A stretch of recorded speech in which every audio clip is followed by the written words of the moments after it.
February 3rd, 1949, Budapest. The courtroom was packed with journalists, party officials, and carefully selected spectators.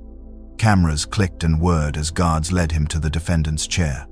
Those who had seen Cardinal József Mindszenty just 2 months ago barely recognized the man who now shuffled forward in an ill-fitting civilian suit. His face was gaunt, his skin the color of old paper. His eyes moved slowly, as if seeing through fog. This was the Prince-Primate of Hungary, the youngest cardinal in the Catholic Church, the man whose sermons had drawn thousands. Now he looked 70, though he was only 57. The prosecutor rose, his voice sharp with triumph. "Cardinal Mindszenty, you stand accused of treason, espionage, and conspiracy against the Hungarian People's Republic. How do you plead?" A pause. Then, in a flat, mechanical voice, "Guilty." The word fell like a stone. Western journalists leaned forward, their faces tightening. Something was wrong. This wasn't a man speaking. This was something else. What they were witnessing was the culmination of 39 days and nights of systematic destruction. But what none of them knew yet was that József Mindszenty had already won. 5 years earlier, on a cold October morning in 1945, Father József Pem, who had recently changed his surname to Mindszenty, arrived in Budapest as the newly appointed Archbishop of Esztergom. Soviet soldiers directed traffic at every intersection. Red banners hung from government buildings. The Communist Party was consolidating power, slicing away opposition piece by piece. Mindszenty was the son of a peasant farmer, ordained a priest in 1915. He had lived through one communist regime already in 1919, when Bela Kun's revolutionaries briefly seized power and imprisoned him for his faith. He knew what was coming. When others counseled caution and compromise, Mindszenty chose confrontation. His first pastoral letter was read from every Catholic pulpit in Hungary. "The Church cannot serve two masters," he declared. "We cannot render to Caesar what belongs to God alone." The communist authorities noted the name. Within months, Pope Pius XII elevated him to cardinal, draping the red cassock over his shoulders in Rome. The youngest cardinal in the Church, a prince of faith returning to a nation falling into darkness. Back in Budapest, the transformation accelerated. Catholic schools, 3,000 of them were confiscated, monasteries closed, priests arrested. The security police, the AVH, grew more brazen. Their headquarters at 60 Andrassy Avenue became known simply as the House of Terror. Mindszenty responded from every pulpit, "This is theft. This is tyranny. Hungarian Catholics, do not surrender." His sermons drew massive crowds. The government seethed. The new communist leader, Matyas Rákosi, Stalin's best pupil, personally marked Mindszenty for elimination. But the cardinal had already made his choice. August 1948. Late summer heat hung over Esztergom. In his palace office, Mindszenty sat alone at his desk, writing in careful longhand. He knew what was coming. Other bishops had been arrested. Show trials were Stalin's specialty across Eastern Europe. Archbishop Stepanek in Yugoslavia, Cardinal Beran in Czechoslovakia. The pattern was clear: arrest, torture, forced confession, conviction, destruction. He wrote, "I have not taken part in any conspiracy. I shall never resign.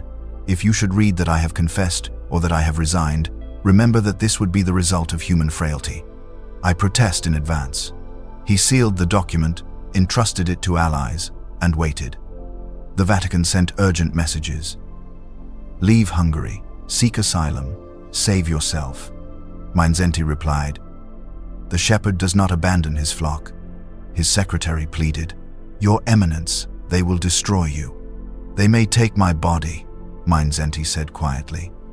"They cannot take my soul." But even as he spoke those words, part of him wondered, how much could any human being endure?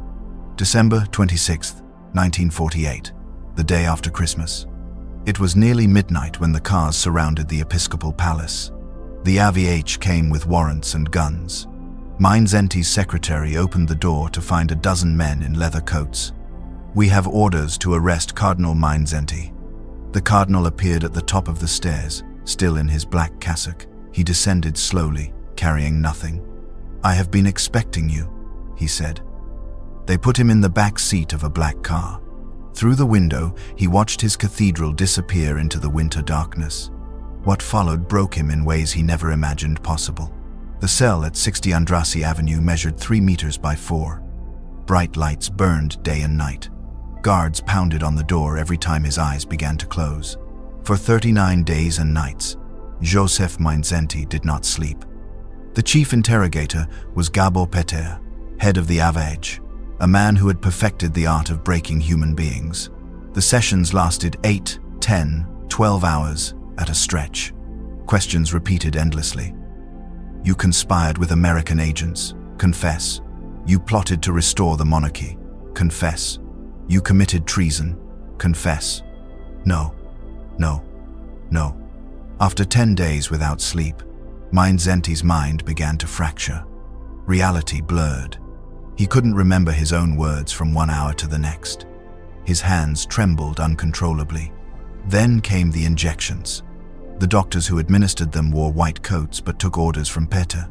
Scopolamine, perhaps, or similar drugs designed to dissolve the will. Mindszenty felt his thoughts scatter like birds. Time lost meaning. When they asked him questions, he heard his voice answering but couldn't control what it said. Your mother is dying, Péter told him.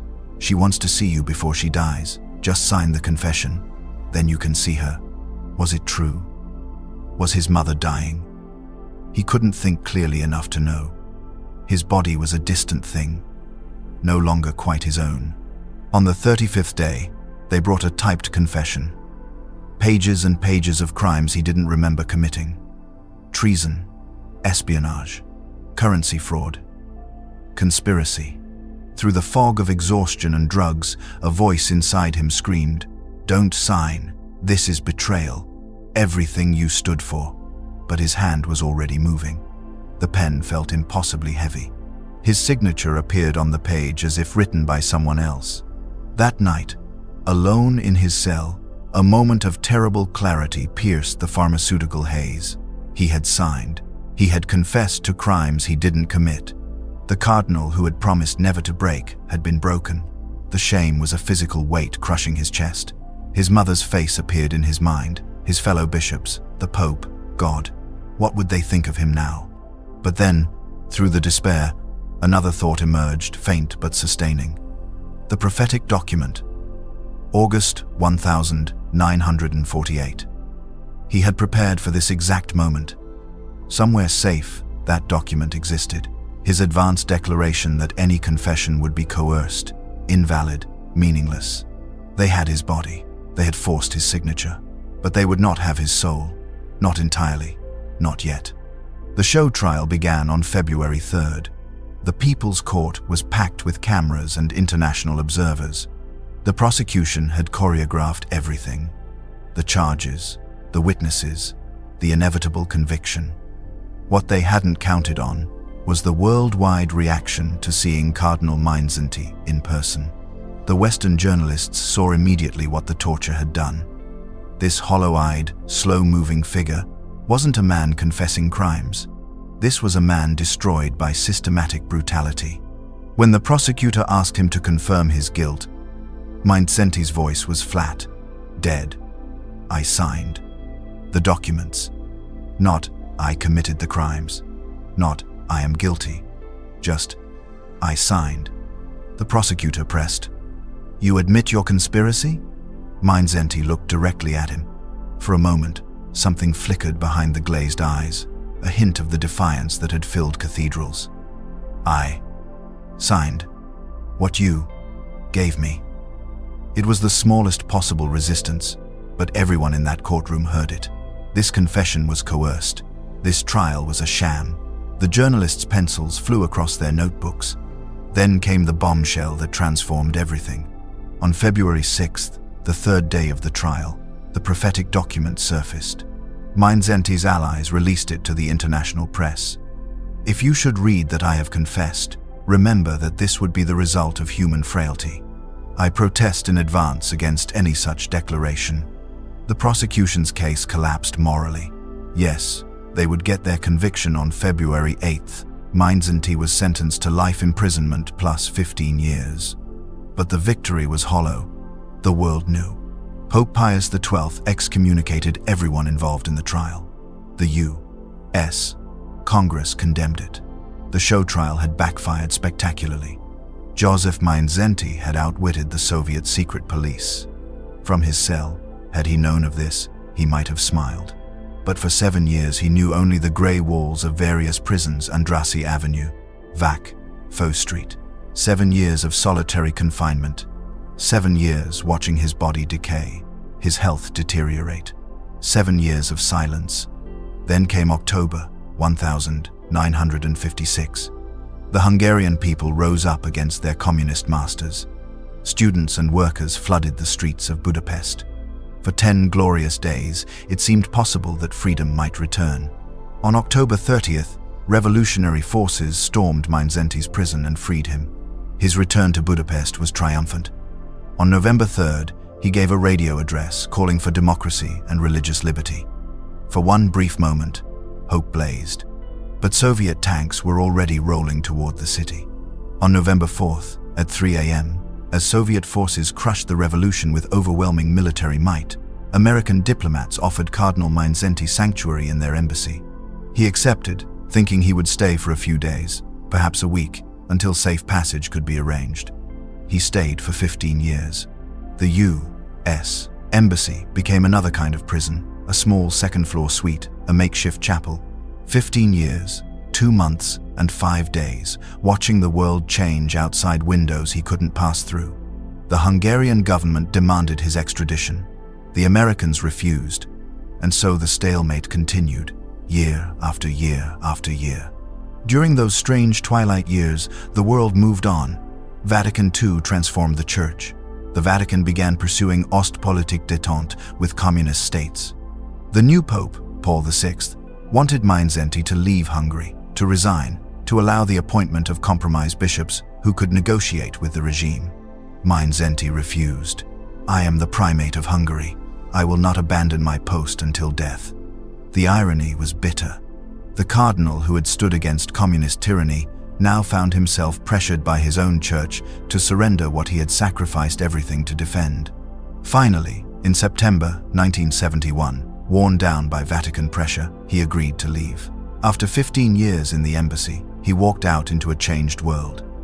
He went to Vienna, continued to speak against communism, refused to resign his title. The Vatican stripped it from him anyway in 1974. On May 6, 1975, József Mindszenty died in exile in Vienna. He was 83 years old. He died feeling abandoned by his church, by history, by the world that had forgotten him. But history wasn't finished. 16 years after his death, the Berlin Wall fell. Communist regimes across Eastern Europe collapsed. In Hungary, democratic elections returned. And on May 4, 1991, his body was returned home. The reburial in Esztergom Cathedral drew hundreds of thousands. The entire nation turned out to honor the cardinal who had never surrendered. Government officials praised him. Church bells rang across Hungary. His coffin was carried by honor guard through streets lined with people holding candles. József Mindszenty, who had died in exile feeling like a failure, was buried as a national hero in the cathedral that was rightfully his. The communist regime he had opposed was gone. The church he had defended survived. Everything he had warned against had come to pass exactly as he predicted, and everything he suffered had not been in vain. They tortured his body. They forced his signature. They imprisoned him for nearly 3 decades, but they never broke what mattered most. His prophetic witness outlasted the Soviet Empire itself. In the end, the stubborn cardinal who refused to compromise, who chose suffering over surrender, who wrote that letter in August 1948, anticipating his own destruction, he won. Not the victory he sought in his lifetime, not rescue or vindication or triumph while he could see it, but the victory that matters most, the victory of truth over lies, of conscience over coercion, of the human spirit over totalitarian darkness. Today, when Christians face persecution, when governments demand what belongs to God alone, when the cost of conscience seems too high, Cardinal Mindszenty's life poses a simple question. What are you willing to endure for what you believe is right? He answered with his body, his freedom. and 30 years of his life. History remembers his answer, and the empire that tried to break him is dust.